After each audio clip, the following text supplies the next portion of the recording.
మహిళలైతే కడుపు మంటకి గురై వేసేల రాజధాని అని ఎలా అయితే వాళ్ళకు అవమానం కలిగించినట్టు భావించి ఎంతమంది అయితే ఉద్యమించారో వాళ్ళ మీద ద్వేషం చిమ్ముతూ సజ్జల గారు చేసిన వ్యాఖ్యలు, వారు పిశాచులని రాక్షసుల్లాగా ప్రవర్తిస్తున్నారని, ఇంకా చాలా నీచంగా సంకర జాతి అని చాలా నీచంగా మాట్లాడడం జరిగింది.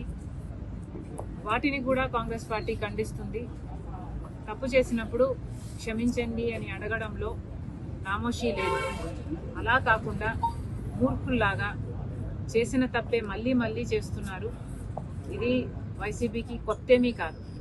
ఇదే సజ్జల గారు, ఇదే సజ్జల రామకృష్ణ రెడ్డి కొడుకు కూడా, భార్గవ గారు కూడా నన్ను కూడా వదిలిపెట్టకుండా నా మీద కూడా ఒక సైన్యం సోషల్ మీడియా వేదికగా పనిచేశారు. రాజశేఖర రెడ్డి బిడ్డనని చూడలేదు, ఒక మహిళనని చూడలేదు, ఒక తల్లినని చూడలేదు. చాలా కించపరిచిన సందర్భాలు అనేకం. జగన్మోహన్ రెడ్డి గారు ఊత పదంలా చెప్తుంటారు, నా అక్క చెల్లెలు అని. మరి అలాంటప్పుడు జగన్మోహన్ రెడ్డి గారు ఆలోచన చేసుకోవాలి, వైసీపీ పార్టీ ఆలోచన చేసుకోవాలి. మీ సొంత అక్క చెల్లెలకి మర్యాద లేదు.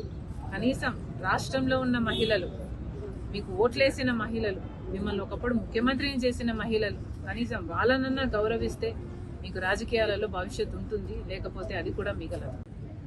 ఏ మహిళలైతే కడుపు మంటకి గురై వేసేల రాజధాని అని ఎలా అయితే వాళ్ళకు అవమానం కలిగించినట్టు భావించి ఎంతమంది అయితే ఉద్యమించారో వాళ్ళ మీద ద్వేషం చిమ్ముతూ సజ్జల గారు చేసిన వ్యాఖ్యలు, వారు పిశాచులని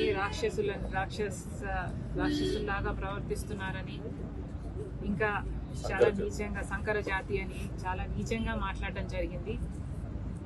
వాటిని కూడా కాంగ్రెస్ పార్టీ ఖండిస్తుంది. తప్పు చేసినప్పుడు క్షమించండి అని అడగడంలో నామోషీ లేదు. అలా కాకుండా మూర్ఖుల్లాగా చేసిన తప్పే మళ్ళీ మళ్ళీ చేస్తున్నారు. ఇది వైసీపీకి కొత్తేమీ కాదు. ఇదే సజ్జల గారు, ఇదే సజ్జల రామకృష్ణ రెడ్డి కొడుకు కూడా, భార్గవ గారు కూడా నన్ను కూడా వదిలిపెట్టకుండా నా మీద కూడా ఒక సైన్యం సోషల్ మీడియా వేదికగా పనిచేశారు. రాజశేఖర రెడ్డి బిడ్డనని చూడలేదు, ఒక మహిళనని చూడలేదు, ఒక తల్లినని చూడలేదు. చాలా కించపరిచిన సందర్భాలు అనేకం. జగన్మోహన్ రెడ్డి గారు ఊత పదంలా చెప్తుంటారు, నా అక్క చెల్లెలు అని. మరి అలాంటప్పుడు జగన్మోహన్ రెడ్డి గారు ఆలోచన చేసుకోవాలి, వైసీపీ పార్టీ ఆలోచన చేసుకోవాలి. మీ సొంత అక్క చెల్లెలకి మర్యాద లేదు. కనీసం రాష్ట్రంలో ఉన్న మహిళలు, మీకు ఓట్లేసిన మహిళలు, మిమ్మల్ని ఒకప్పుడు ముఖ్యమంత్రిని చేసిన మహిళలు, కనీసం వాళ్ళనన్నా గౌరవిస్తే మీకు రాజకీయాలలో భవిష్యత్తు ఉంటుంది, లేకపోతే అది కూడా మిగలదు.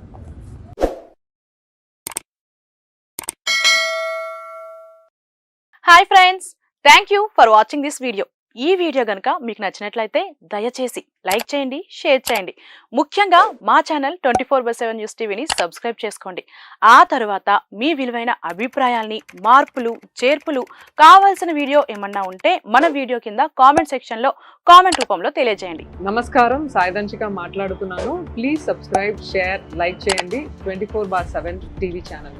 హాయ్ నమస్తే, నేను మీ Sonia Akula. Please subscribe to 24/7 news TV.